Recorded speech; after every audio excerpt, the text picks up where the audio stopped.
Puji Tuhan, selamat pagi Bapak Ibu yang dikasih Tuhan. Kembali lagi kita bertemu dalam program Berkat Pagi.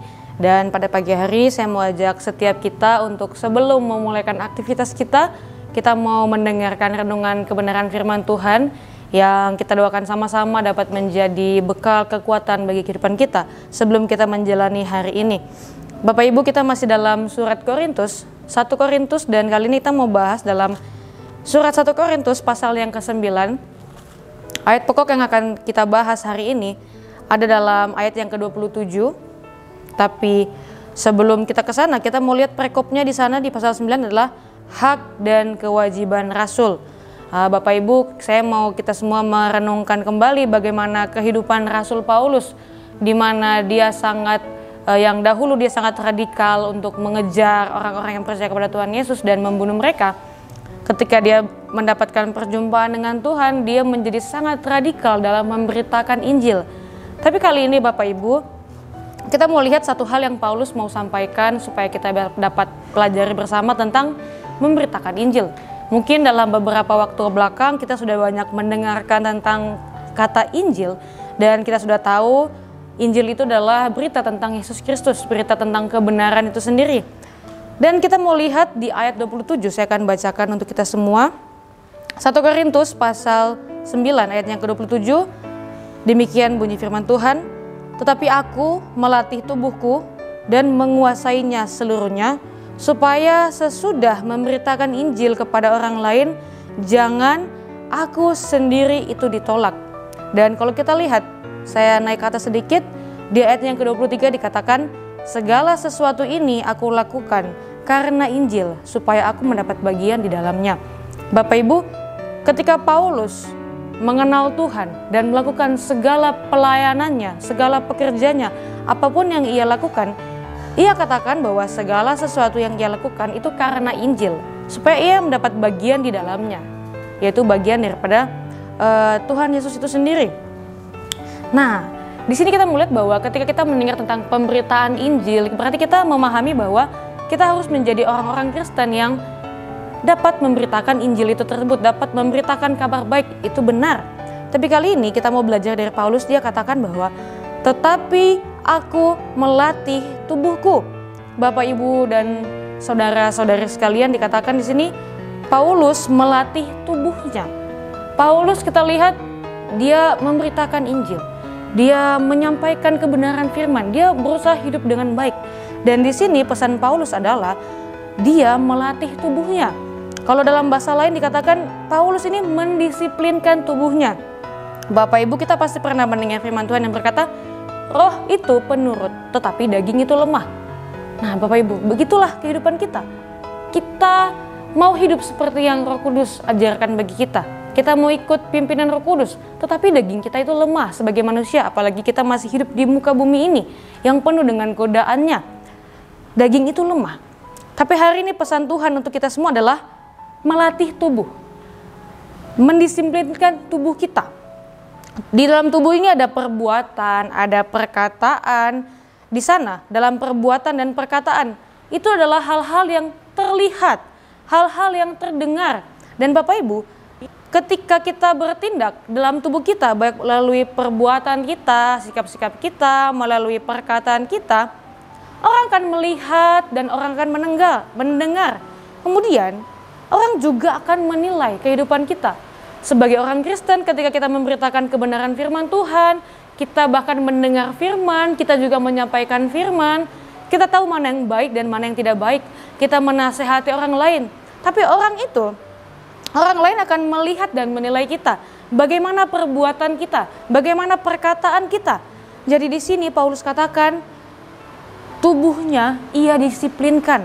Supaya apa? Dikatakan selanjutnya, supaya sesudah Paulus memberitakan Injil kepada orang lain, jangan dia sendiri ditolak. Bapak Ibu yang dikasih Tuhan, kalau kita dengar dari renungan sebelumnya, di sana dikatakan bahwa kalau tidak salah saudara Randy yang menyampaikan firman bahwa jangan sampai kita menjadi batu sandungan. Jangan sampai kita menjadi syak bagi orang lain ketika kita menjadi seorang Kristen yang menyampaikan firman, tapi perbuatan kita tidak seperti firman. Kita mungkin bisa mengatakan, ayo jadi berkat. Ayo menolong sesama kita. Kita harus memperhatikan yang lemah. Kita harus menjaga perkataan kita. Jangan sombong, jangan mencuri. Jangan melakukan hal-hal yang tidak berkenan di hadapan Tuhan. Tetapi jaga semua kehidupan kita. Kita khotbahkan semua itu. Kita sampaikan kepada saudara-saudara kita. Tetapi ketika mereka melihat kehidupan kita, tubuh kita, perbuatan kita, perkataan kita tidak sesuai seperti Injil yang disampaikan, Bapak Ibu, Injil itu kebenaran yang tidak bisa digoyahkan.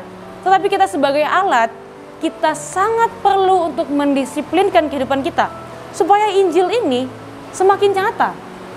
Injil ini tetap nyata, Injil ini tetap kebenaran. Tetapi ketika kita sebagai orang Kristen yang menyampaikannya tidak dapat melakukannya melalui tubuh kita, perkataan kita, orang mau lihat apa? Siapa yang mau bertobat? Kalau perkataan kita tidak sepadan dengan perbuatan kita. Injil, kebenaran firman harus sepadan dengan perbuatan kita. Karena Paulus katakan, aku melatih tubuhku, menguasainya seluruhnya, supaya sesudah memberitakan Injil kepada orang lain, jangan aku sendiri ditolak. Bapak Ibu yang dikasih Tuhan, latih tubuhmu. Jangan sampai, kita lihat ayat yang ke-26. Ayat 26 dikatakan, sebab itu aku tidak berlari tanpa tujuan, dan aku bukan petinju yang sembarang saja memukul. Bapak Ibu yang dikasih Tuhan, kita bukan orang Kristen yang sembarangan. Kita bukan hanya pelayan Tuhan yang sembarangan. Kita bukan anak Tuhan yang sembarangan. Yang ketika kita mendengarkan firman, kita merasa sudah cukup. Yang ketika kita menyampaikan firman, Injil itu, kita merasa sudah cukup. Tapi kita tidak melatih kehidupan kita. Kita sembarangan. Kita kasih nasihat. Kita perkatakan semua hikmat-hikmat yang kita baca di firman Tuhan. Tapi kita tidak melakukan. Kita menjadi orang Kristen yang sembarangan. Makanya, marilah menjadi orang yang punya tujuan. Ketika kita menyampaikan firman Tuhan, kita tahu tujuannya adalah firman Tuhan itu untuk membangun. Tetapi kita tidak membangun kehidupan kita. Tentu tidak bisa. Ketika firman Tuhan itu kita mau untuk membangun orang lain, firman Tuhan itu harus membangun kehidupan saya dan saudara dulu, supaya firman Tuhan itu menjadi firman yang hidup dan terus hidup. Bapak Ibu, Paulus mendisiplinkan tubuhnya supaya Injil nggak hanya disampaikan, tapi Injil juga nampak dari kehidupan. Karena apa? Kalau tidak, Bapak Ibu mungkin tahu ada kata-kata seperti ini. Tong kosong nyaring bunyinya. Mungkin kita bisa baca Alkitab. Kita bisa, kalau ada yang bilang, ini di mana ya firman Tuhan tentang ini? Ini di mana ya tentang ini? Kita seperti istilahnya concordance. Ditanya apa aja bisa. Ada orang mau konseling dan lain sebagainya, kita bisa menjawab. Tapi kalau kita sembarangan hanya menyampaikan firman tapi tidak menjaga, tidak mendisiplinkan tubuh saya dan saudara.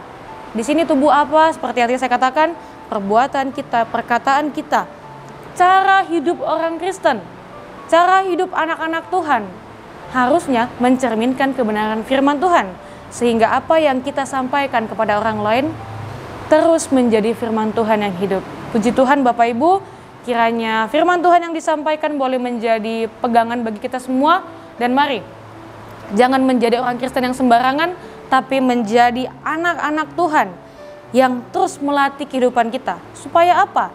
Supaya apapun yang kita perbuat, nama Tuhan terus dipuji dan dipermuliakan. Puji Tuhan, demikian firman Tuhan. Immanuel, Allah beserta dengan kita.